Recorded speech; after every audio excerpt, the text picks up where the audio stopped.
Assalomu alaykum kuzatuvchilar.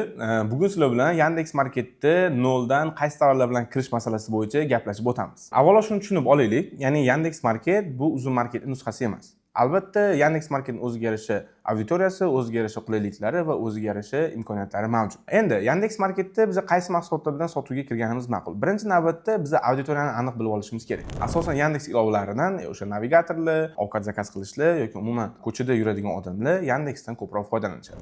O'shani hisobiga ham Yandex Marketda asosan auditoriya bu erkaklar, ko'chada yuradigan odamlar hisoblanadi. Yandex Marketda asosan elektronika, texnikalar yoki umuman aksessuarlar, ya'ni gadjetlar uchun, telefonlar uchun aksessuarlar yaxshi sotiladi. Bu uzun marketdan asosiy farqlardan bittasi hisoblanadi. Ya'ni mana ko'pchilik biladi, uzun marketda asosan elektronika yoki o'sha texnika yo'nalishlarida sotuvlar yaxshi hisoblanadi va ko'pchilik bu sohaga kirish kerak emas. Ya'ni uzun marketda konkurentlar ko'p degan tushunchasi bor. Lekin Yandex Marketda hali bu bozor juda bo'sh.